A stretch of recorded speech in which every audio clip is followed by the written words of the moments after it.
Hello and welcome back to the A&R podcast. I'm your co-host Ryan. And I'm your other host, Addison. And here today we have a special guest, Megan. Hi. So today we are reviewing the film A Silent Voice on Netflix. A Silent Voice is about when a grade school student with impaired hearing is bullied mercilessly so that she transfers to another school. Years later, one of her former tormentors sets out to make amends. So let's get right into the film. So what did everyone think of the opening scene of the character trying to kill himself on the bridge? It definitely set up what the movie was gonna have in it. Mm-hmm. I think it was, how do I say this? It was appropriate. Yeah. Yeah, I agree with you. It's a very good opening because even though this is a PG-13 film, it obviously deals with a lot of dark topics like suicide, Yes. Mm-hmm. bullying, obviously. But yeah, honestly, for the opening scene, it was a little confusing for me because from what I got, the reason that he doesn't kill himself was because that he heard fireworks going off. Am I correct? I think so. Okay. Oh yeah, the firecrackers. Yeah. That's I thought someone was gonna stop him or something. Yeah, it was foreshadowing, I believe, for when, the firework festival at the end when, oh shoot, what was her name? Shoya? Yeah, sure. Yeah. When Shoya is about to, or she jumps off the ledge and catches her, and it's during the fireworks scene. Yeah, that makes a lot of sense. Yeah. Some nice foreshadowing. Yeah. Yeah. Okay, so did anyone actually memorize the names of the characters? I have a list in front of me. Okay. I just have Shoya and Shouka. Because the way that I kind of memorized it was just, I didn't get their names, I just got their hair color. Because everyone had a different hair color. So I was like, okay, blonde green hair. girl. I For get example, you, yeah. the blonde girl she's super mean, but she acts really nice. Yeah. And then there was the brunette tall girl who was Shoko's friend in grade school who decided to learn sign language. Miyoko. Stuff like that. I think so. Yeah. Yeah, it was hard for me to learn their names because okay, wait, how was everyone watching this? Did anyone watch it with original Japanese with English subtitles? This would be my third time watching it, and this time I watched it with my mom in English dub. So. Yeah. Same. Did anyone have the subtitles on though? I did, yeah. I did, yeah. Because they would sometimes. I didn't like how the subtitles didn't match with what they were saying. Yeah. And that does happen with some other shows as well, like the show Elite on Netflix. I actually watch it in the original Spanish just with English subtitles because personally for me it's kind of distracting to have both the subtitle and dubbed in English, even though I'm obviously choosing to do that. It's just that's how I like it. Yeah. But yeah. Wait, so Megan, you said this is your third time watching it. Are you saying that you actually have watched it originally when it in Japanese? Yes, that's fine. Yes, Which is better in a sense? Personally, I like all of my anime with English subtitles and Japanese dub, or not dub, just original audio.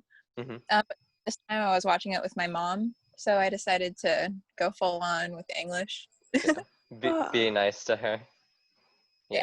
That's cool. Okay. Well, one of the reasons that we wanted you to be a guest star on this episode, because you're doing an animation, is the style of animation, obviously, because you like drawing, Addie also likes drawing. So you guys tell me, what do you guys think of the art style? And then I'll give my uncultured opinion after. For A Silent Voice, this is honestly my favorite anime. One of the reasons is because it has an amazing art style. I love the symbolism with the X's, and I love the visuals. Like when the dude goes to, or what is his name? When Shoya goes to save Shouko from jumping off the ledge, and instead of him hitting the ground, they have an egg falling into a glass container, and it makes a sloshing noise. Okay. So, Addie, would you like to give your opinion on the art style before I say anything?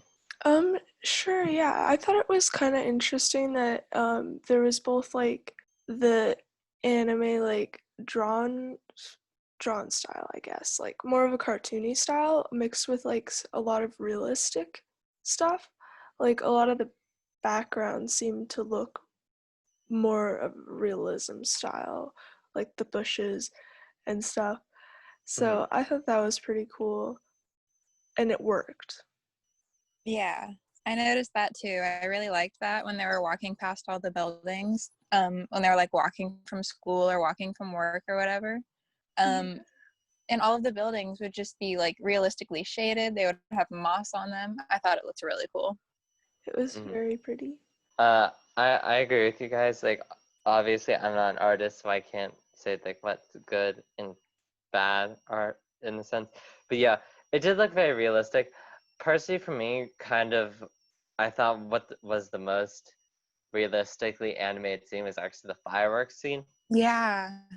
I thought that, like, when I saw that, for a second, I genuinely thought, wait, did they somehow like add in film of actual fireworks to the background? I'm like, no, they wouldn't do that. That sounds too complicated.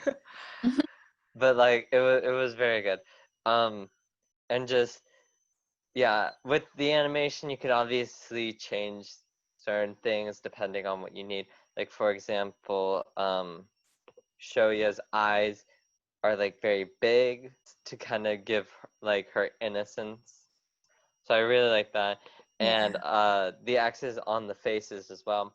Personally, for me, when I saw the X's on the faces, I thought that had to do something with his suicide, or like him thinking about committing suicide, because I thought it was how he didn't see people as people in a sense, and the reason X's kept falling off people's faces like at times was because he actually kind of made a human connection with them, so he saw them as more than just like another person passing by. So I guess maybe I was thinking too deeply about the symbolism. No, I think you're right. Because at the end, when what's her name, Naoka, when she gets her, I guess it was supposed to be redemption because the X falls off her face, even though she continues to be mean. Yeah. Yeah, she goes to him and she apologizes, and then the X falls off. So I think I side with you on your opinion because he sees her as more than just, you know, a passing person or more than just a bully. Yeah. I thought it was like he had written everybody off, like just X them out, like, no, they're not gonna be good people. Yeah. I know that after he bullied Shoya, he got bullied himself, so he probably thought that he was alone and he was Xing everyone out. He was trying to cast them aside. He's saying these people are gonna hurt me. I can't approach them or anything. So when someone approaches him and they're nice to him and the X falls off, he's like, oh, you know, maybe I can actually make relationships with people. Maybe, you know, not everything is a lost cause anymore. I agree with you because like, especially as you said, with oh my god, how do you pronounce her name? Naoka? Naoka, thank you. With her, where the axe kept going up and then falling off her face. I thought that was a very interesting thing, like with her relationship with Shoya, because like with my whole thing of thinking, okay, so the X means that he doesn't really see them as a human, he's writing them off. It was very interesting to see like how even when he was still writing off Naoka, she was still in his life.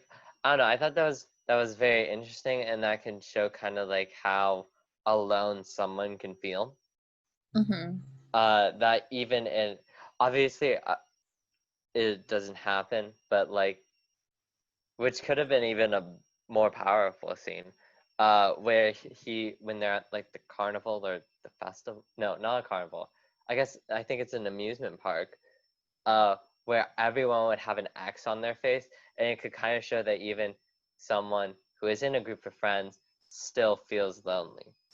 So Yeah. Yes. Talking about the ending school festival.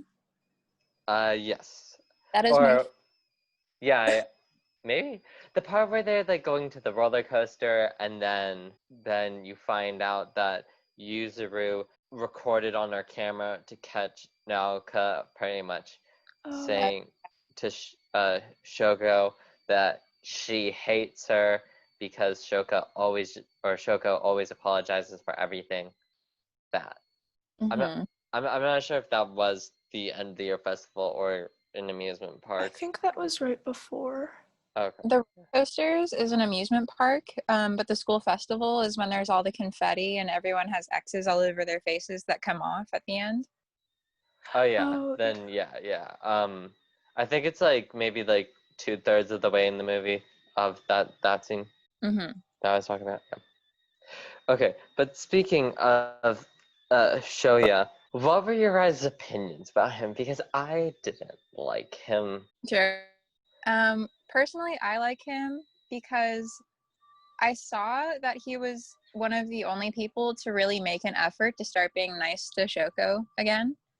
Mm-hmm.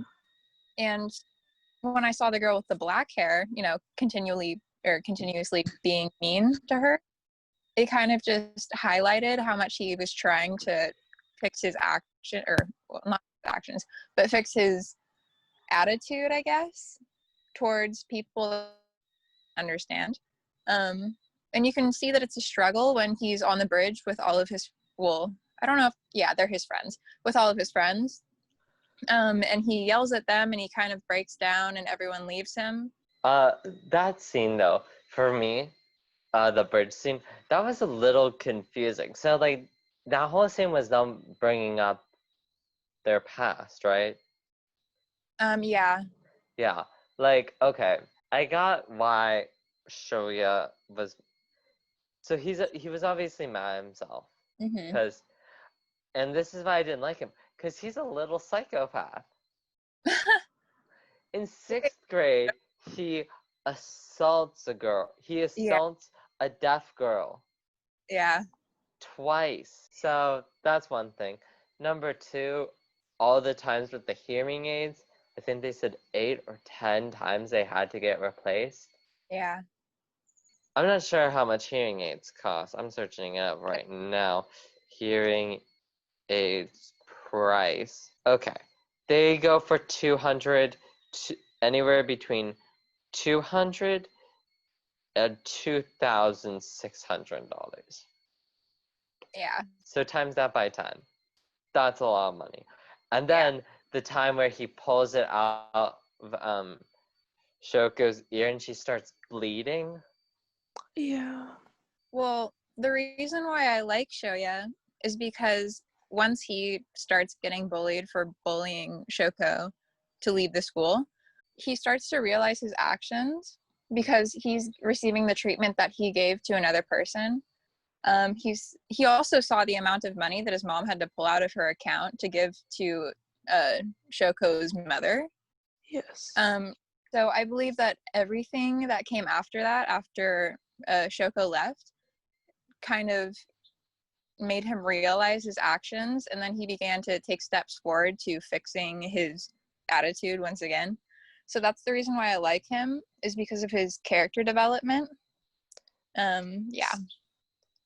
His character development is really good. On the opposite side, and with the black-haired girl Naoka, he didn't really change, because at the very end, in the last scene that she's in, she calls Shouko because she signed moron incorrectly. No, I think she does it correctly. It's just that like I think Shoko does it with her because she's elated that Naoka is using sign language because it shows that Naoka actually made an effort to try to communicate with Shoka, which Yeah. I guess it's a good kind of redemption, which is weird because, okay, so Naoka doesn't like Shouka because Shouka always apologizes for everything, even if it's not her fault. Mm-hmm. Which, kind of agree with. Shouka shouldn't be apologizing for the fact that Shoya literally tormented her. So, yeah. But like, there's no defined reason of why Naoka doesn't like Shouka, which I got kind of maybe that Naoka likes Shoya, Yeah. and she was mad at Shouka because Shouka also likes Shoya. Yeah. I think another reason why is because she really wants to have her old friends back. Because I remember her always going to Shoya, and she would be like, if Shouko didn't come to school, then we'd all be together and it would be perfectly fine. She ruined all of our relationships. It's all her fault. And Shoya kind of realizes that she's the girl with the black hair isn't gonna change. He's sorry, I can't speak today. Naoka was jealous because she thinks that Shouko ruined their friend group basically. And Shouko realizes that that's not the case, and he tries to tell Naoka that, or he tries to actually cut Naoka off. Like when Naoka sat on his bike and he told her to get off, and he also remember the little cat purse that he got from the cat cafe that she worked in. Yeah. And Naoko was like, wow, where'd she get that, when she was talking about the cat purse that Shouko had. And Shoya says, I gave it to her. And then she goes off the bike and she runs up to her. Oh. I think she just wants her old friend group back, honestly. But yeah, it did seem though that even back then, even before Shouka, their friend group was, well, I don't want to say toxic. It was definitely toxic. Yes. But like, well, yeah, but like you don't really see that. Like you see how toxic they were together with Shouka, but you don't really see what they were like before. Because like kind of the first 6th grade scene is the one where Shoya and Naoka are sitting next to each other, and then Shouka walks in as the new girl of the classroom. Yeah. Which, see, like, okay, I don't see why they would be friends in general. Because, okay, Naoka is a mean girl. Miyoko is the nerdy girl who's kind of like a lesbian. I don't know why, but I kinda got that from her. Miki is like the quote nice girl, but obviously she talked crap behind everyone's back. Yeah. I forget what the blonde boy's name was, but him and Shoya weren't really friends. They were more just like kids that they saw, I guess, every day. But yeah, like honestly, I guess it was good that she never developed as a character either, because it kind of shows like a two-way path with like kind of like Shoya and Naoka as like kind of opposite sides of the same coin in a sense.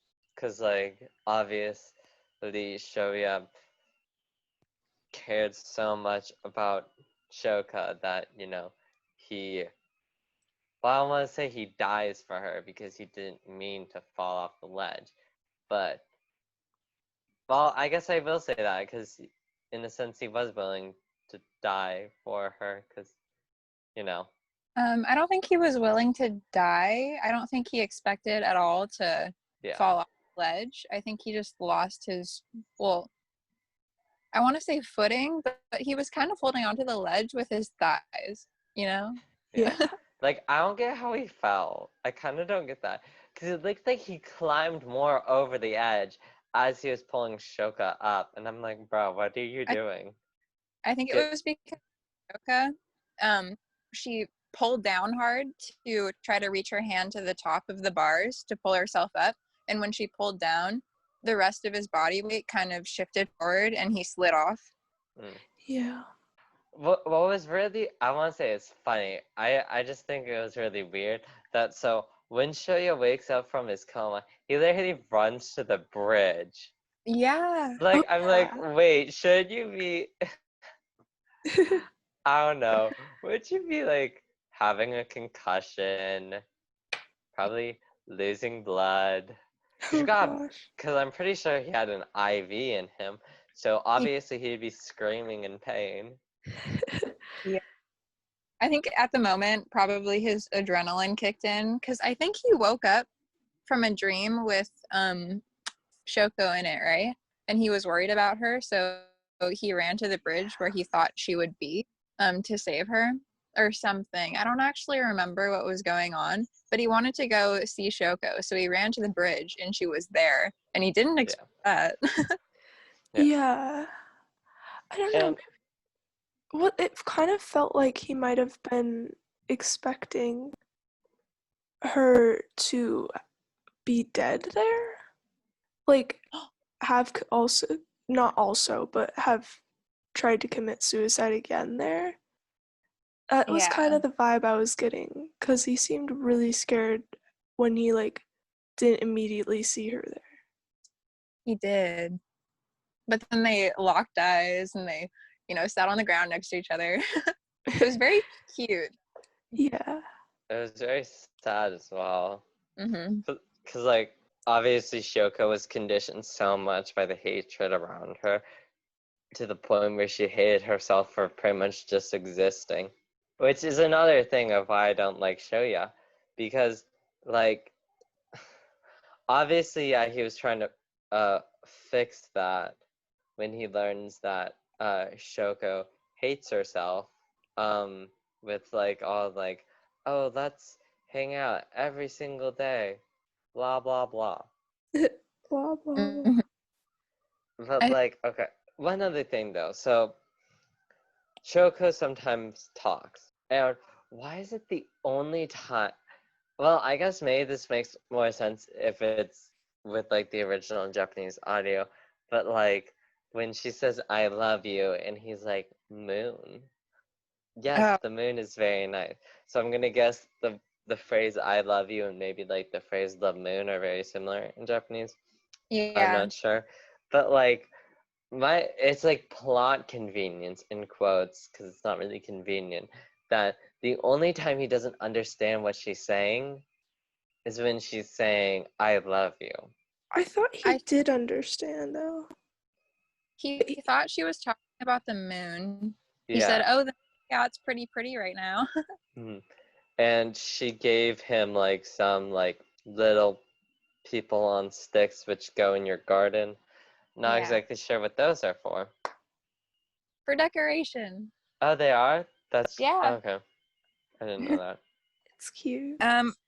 But also when she's talking fast to him at one point, she's like, I think she's saying that she doesn't want her sister to be a burden on him or something because he offered to buy bread for her to fish the fish or to feed the fish. To fish Um, the fish? to fish the fish, to Yeah. feed the fish. Um, and she starts talking really fast. She's like, she's just being greedy. Don't give it to her or whatever. And he tells her to slow down. And he says, I can't understand you. And she says, is my voice weird? And he said, yeah. And then Oh, she, yeah. Yeah. so I think her emotions are flooding her body, then she probably can't talk well, especially since she can't hear herself. Yeah. Like I could have sworn Shoko was or Shoya was telling somebody that he thought he heard Shoya say or Shoko, oh my god, say I love you. I could have sworn, but like he thought like, oh, that couldn't be, so that's why he was like, I don't understand you. And was trying to like figure out what else he could have been saying. At No. one point, Peter walks up to him and she asks why he thinks that Shoko is avoiding him or something along those lines. And he says that she talked about the moon. And then the sister asks, wow, no wonder she's pissed. Yeah. Oh. Oh Oh. god. And the whole thing with Yuzuru where Shoya literally thought that Yuzuru was just a boy Yeah. and 5 years younger than Shoko and dating her. Like when I saw Yuzuru for the first time, I'm like, that is a child girl. And then Yeah. Shoya's like, oh, so you're her younger boyfriend. And I'm like, okay, you are a man then, I guess. Mm-hmm. And like the whole like it was okay with Yuzuru. It was a little confusing with her because it was very, in a sense, very quick with her and Shoya's relationship because like one part it's just Sho or Yuzuru hates Shoya because Shoya was an absolute psychopath and bullied the crap out of her sister. And then it's like so then when Yuzuru runs away, it's just like, okay, now I shall be friends with you, Shoya. And I'm just like, Yeah, adding on to the quickness, I think that Shouko said I love you much too quick to Shoya. Yeah. But well, then okay, wait, how, yeah, like how long was the timeline? Because from what it seems, it took place over a whole year, right? yeah, I assume. Didn't Shoko say I love you? From what I got, it was about maybe like 6 months. I don't know. Maybe. It was more than halfway past the movie. And I'm gonna guess that halfway was 6 months into the movie, right? What I do, yeah. Speaking of like the I love you thing, I do like how it does end where it's not like a love story type Yeah. thing, where like it ends like when them kissing, but it's more of a yeah, self discovery and self bettering type story, where Yeah. it's more about Shoya's relationship with himself instead of Shoya's relationship with Shouko. Which Personally, I'm not very fond. Well, I'm not going to say not fond of, but romance isn't my favorite. So it agreed. surprised me this movie was my favorite. But I think Mm-hmm. you just kind of answered my question as to why. Yeah. Because focused on romance, it's focused on self or development, character development, Yeah. and yeah. Oh wait. Okay. I had a question just for you guys. So the character Toshi, so that's the red-haired dude. Uh-huh. Why was he there? I was very confused of why he was there, genuinely. Like, what relation did he have? Was he like dating Miki or something? No, he was just kind of there. I think he was introduced when Miki came to um, Shoya and said, "This dude is interested in being your friend." So I think his only purpose was to show that new people can be your friend. But that Mm-hmm. Yeah. also confuses me because the green-haired kid already showed that. Yeah. Yeah. And like Toshi doesn't really have any development as well. Like he literally has nothing to do with the plot because the way that you really have to be part of the plot is be part of also the sixth grade plot, which he was not, Right. in Oh a yeah. sense. Which is why the character Tomohiro, the green haired dude, wasn't exactly the best character. I feel like he was great for Shoya Mm-hmm. because I feel like he helped him open up more to the idea of friendship. Yeah. Yeah.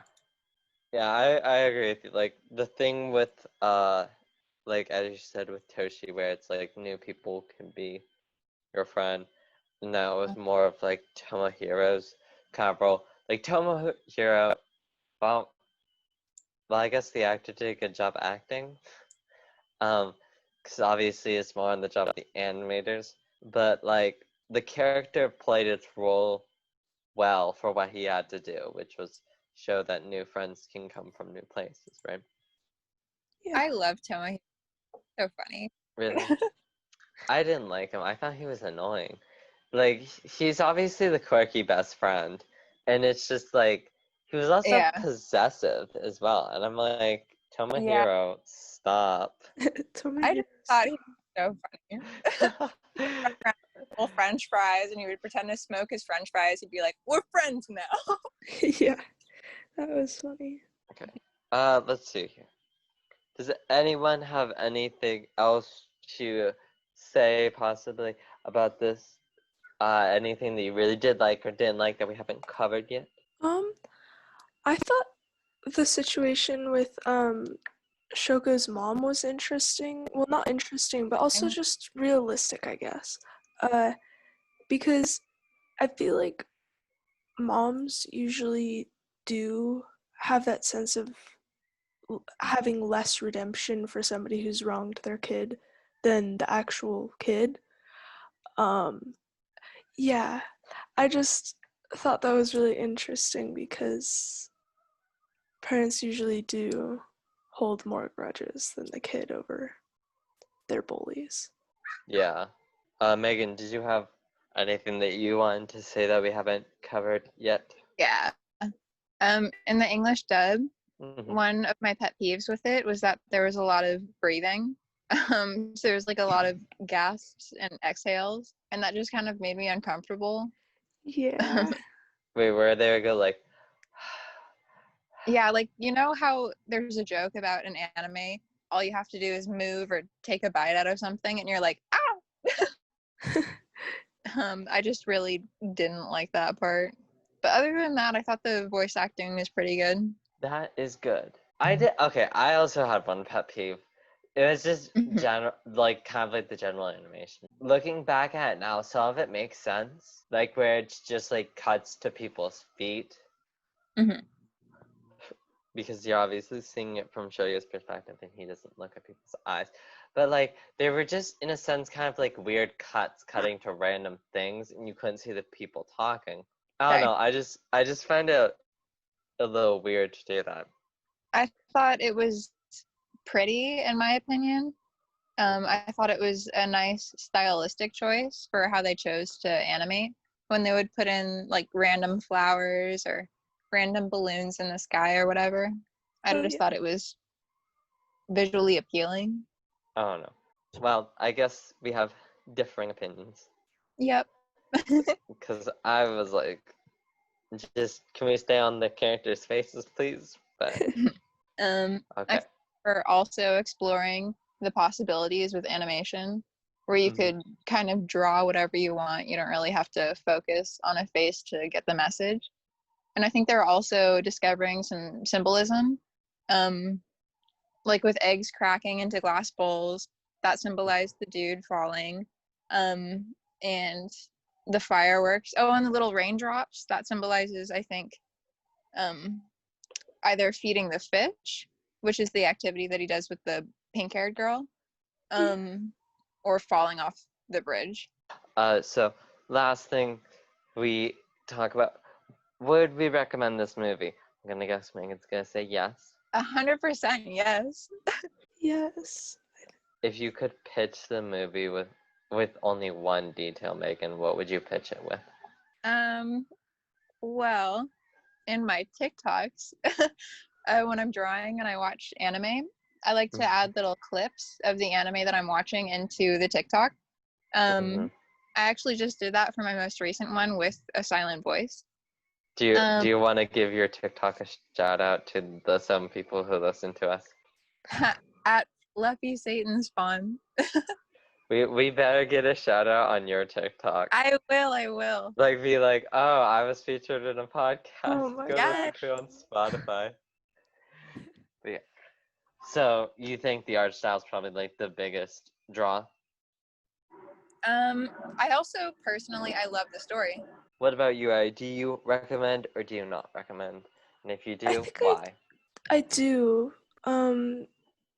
Because it really, I think, in my opinion, shows depression very well.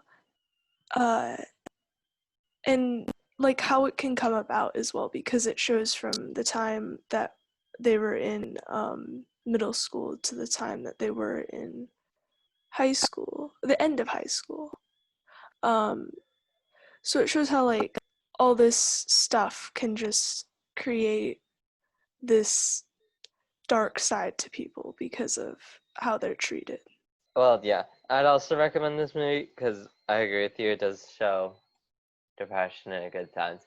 And I think, like, I guess following on that, it's a good movie because, so it's not R-rated, but, like, deals with good, or not good because they're bad, but important and relevant issues that kids do face, and with the style of animation, as like you can kind of make lots of things symbolic, which is obviously harder to do with live action TV, because you'd have to probably do like lots of like, that's more be like on lighting, but like in an anime, like with the X's on the faces, that's obvious symbolism. It's a good movie if you want to watch it, because it's as I was saying, it's not a romance movie either, so it's like, I think it's a good movie for everyone.